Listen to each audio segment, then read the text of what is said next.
Good afternoon, everybody. Hey, it's DJ. I hope all of you are doing very well.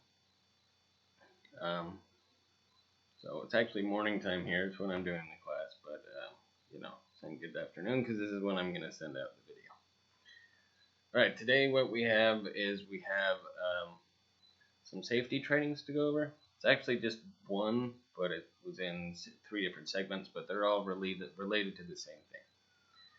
So first, what it is it's about the season we're coming into. Now, as you've seen, the weather, it's kind of, it can't make up its mind all the time. So it's been hot some days, and it's been kind of cool and overcast like it is this morning, today. So, but what we need to prepare for is there are going to be some really hot days, and we want to make sure that everybody's safe. So we're going to go over some things as to how to, as I say, beat the heat. Make sure that everybody's safe. So we're going to go over heat-related deaths that are preventable, because people have been dying. People have been. It's in the news as well. People way up north in Canada and things like that have been dying from the heat, and so it's important for us to know how to prevent this and how to keep ourselves safe. So, I'm gonna read some of this over, and of course, as always, I want you to ask me questions, about any of this. If there's anything that maybe you need, and then make sure that you're doing your due diligence to ask, um, your family, or you can talk to your staff, to say, hey, but this is something that I need that would make me feel safer. Okay, so beat the heat, extreme heat, and heat-related deaths that are preventable. So, what? That's how it starts. What?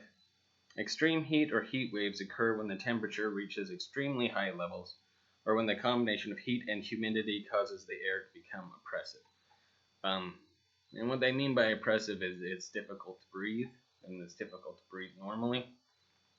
If any of you have ever gone down south, like I went to Virginia for a friend's wedding once, and I was not used to that kind of weather. It was really, really humid, and it was difficult for me to breathe. I wasn't used to it. So who can be, then this is, kind of sensitive populations. And it says more males than females are affected by heat-related deaths. But the people that we need to make sure that we're watching out for are people with disabilities, people who work outside, older adults, and children. Now, where are the most important places that we need to make sure that we're being safe, or where heat-related deaths can happen? So houses with little to no AC. When I lived in Chico gets very, very, very hot, and there were some people that didn't have AC, and I was always concerned about them because it would get really hot, to where I didn't like living there anymore. I like the Bay Area weather. Also, construction work sites are a place that we need to watch out for. And of course, cars, making sure that if you're in a car, you roll down the window and things like that. But cars can get hot very, very fast. And how to avoid heat-related deaths, because they are preventable: stay hydrated with water, avoid sugary beverages, stay cool in an air-conditioned area, or in a shaded area if you're outside, and wear lightweight, light-colored, loose-fitting clothes. So you don't want anything too constrictive, to where, because what happens then is your body doesn't sweat properly, and then sweat is a way of cooling you down. So when the wind hits, you actually, it's a way that the body makes sure. So during extreme heat, the temperature in your car could be deadly. So there's a little diagram here. Over time. So outside temperature, say it's 80 degrees. In 20 minutes, just in the car, that goes up to 109 degrees. Now that's about a 30-degree jump right there. In 20 minutes, it would jump to 118 degrees inside the car. And, that's frightening. That's when bad things happen. So that's, make sure you open windows or get out of the car. And definitely be on the lookout there's two things that mainly I think that we need to look at as well. Kids being left in cars. I've seen that happen. The other thing I've seen happen are animals left in cars. People leave their dog in the car without the windows down. And they're covered in fur. So we need to watch out and also do our due diligence to make sure that we're helping our community out. So heat alert, so know the difference. So it says minor excessive heat event in 3 to 7 days. Heat watches or excessive heat event in 12 to 48 hours. And then heat warning or advisory, major excessive heat event in the next 36 hours. So as the time lessens and the heat just climbs, that's how they kind of gauge it. So if it's going to be it's going to, within these 7 days, it's going to get hot. We want to look out for that, for sure. But as that time shortens, then we definitely want to be on much higher alert. Pardon. So did you know that those living in urban areas may be at a greater risk from the effects of prolonged heat wave than those living in rural areas? Most heat-related illnesses occur because of overexposure to heat or overexercising. Sunburn can significantly slow the skin's ability to release excess heat, but we want to avoid that, and we'll get into that soon. And then 206 people died in the U.S. as a result of extreme heat, and this is in 2011. Sorry, I don't have more, and that's 10 years old. I'm sure it's gotten worse. So, those are the dangers. And so it kind of jumps to then how can you really tell? So let's go over heat-related illnesses. So heat stroke, and these are things that you want to watch for in yourself as well as other people. So heat stroke is a high body temperature of 103 degrees Fahrenheit or higher, hot, red, dry, or damp skin, fast, strong pulse, headache, dizziness, nausea, confusion, losing consciousness. That means people pass out. What do you do? Call 911 right away. Heat stroke is a medical emergency. Move the person to a cooler place. Help lower the person's temperature with cool cloths or a cool bath. And don't give them anything to drink. I know that seems counterproductive, but you don't want to do that. Don't give them anything to drink. It could put the body into shock, things like that. I'm not exactly sure, but what I know is it says not to. Heat exhaustion, which is different than heat stroke. It's not as bad, but still bad. Heavy sweating, cool, pale, and clammy skin, fast, weak pulse instead of the strong pulse. So the body's starting to slow down, and then once heat stroke starts to set in, the body's in a state of emergency. Nausea or vomiting, muscle cramps, so if you start cramping up, tiredness or weakness, dizziness, headache, and again, fainting or passing out.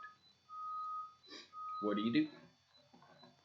So like I said, this isn't quite as bad as heat stroke. Still not good. Hey, somebody's saying hi. Move to a cool place. Loosen your clothes. Put cool, wet clothes on your body or take a cool bath. Sip water. So don't, I need water now. Don't do that. Just sip water. And then get medical help right away if you start vomiting or throwing up. Your symptoms get worse. So say you notice your pulse changing and it's becoming strong and fast. And your symptoms last longer than an hour. So if you really can't beat it within an hour, that's when you need to call 911. So heat cramps. Maybe I should have started at the bottom and gone up, but so we're going from the worst to the lightest. Heat cramps are heavy sweating during intense exercise, muscle pain or spasms. So what to do with heat cramps? Stop physical activity, move to a cool place. Drink water or sports drink. Sports drinks help because they have electrolytes, which is really good for your body. You need that. It's good for your brain too. Wait for cramps to go away before you do any more physical activity. And then get medical help right away if cramps last longer than an hour.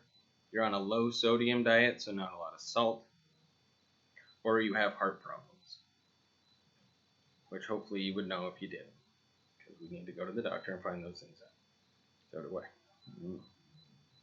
I. Sunburn. So we know what sunburns are, but it's painful red and warm skin. Sometimes they can blister on the skin. I've seen that. Okay, well, let's see what to do, especially if it starts to blister.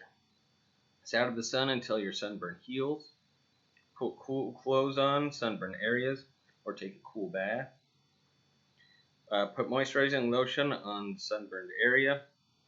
Aloe vera works really well. I know this from experience, not for me, but I helped somebody, and yes, it really helped. And do not break the blisters. You don't want the skin to split. Now, heat rash is the last one. So it'd be red clusters of small blisters that look like pimples on the skin, usually on the neck, chest, groin, or in the elbow creases. No, I'm good. What to do with heat rash? Stay in a cool, dry place. Keep the rash dry. And use powder like baby powder to soothe the rash. So there's that one. Okay, so heat stress. Now we've gone over a lot of this already.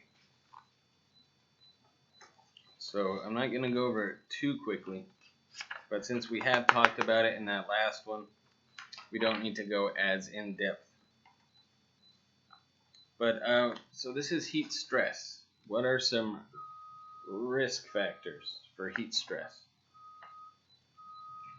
And this is for people working in the park, especially when we get back to the park.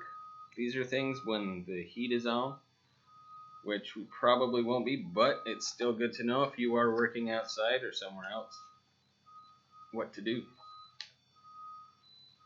So what are the risk factors? Environment. So high temperatures with high humidity, which makes sweating less effective. Direct sun exposure. So, if you're working somewhere and it's just the sun's blasting down and there's no shade, that is a factor that you need to take in. It's a risk. Lack of wind or breeze to cool the body. However, when ambient conditions are higher than body temperature, warm airflow can actually increase heat gain. So that means that there are times where if it's a warm airflow, that can actually make the condition worse. So if it's a cool wind, you're happy. If it's a really warm wind and the sun's beating down, that actually would speed up the process to heat stroke. What's the other one? Heat exhaustion, heat cramps, and things like that. And proximity to engines or other hot equipment. So if you're working outside with, in really hot heat, you want to make sure that the things you're working with, if they're also very warm or hot, that's a risk factor. The activities that you do are high exertion, like working out, things like that. Not enough rest breaks, repeated strenuous days in the heat, and high motivation to push through discomfort from heat strain. So don't push yourself. Take breaks. That's what they're saying. If you feel something, if you feel tired, take a break. Nobody's going to think that you're not up to the challenge or, anything. Don't listen to people who would say that. Just take a break. Your body is telling you to take a break. You don't only listen to other people. They don't know what you're feeling. No acclimatization. So, like new employees, maybe, again, if you're working with somebody who hasn't worked in the park and you notice something, help them out. So they might not know, so we need to let them know. Experienced employees returning from time away from the heat.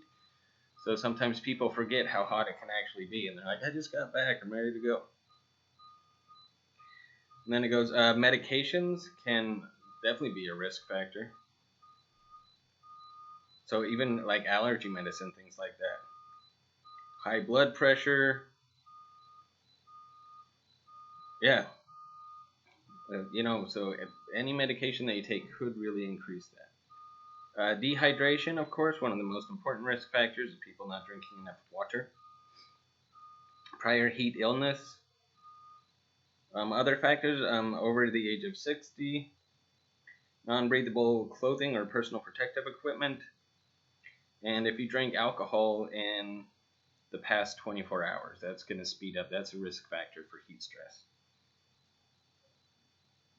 And we already went over this with all the other stuff there. So let's move on to prevention. That's the most important thing. And we've gone over a lot of it. Make sure you drink water, things like that. But what else can we do? Oh man, I have to take my glasses off. This is extremely small writing. So we've gone over what to avoid. Tips to beat the heat. Drink plenty of water. Well, this is too small to read.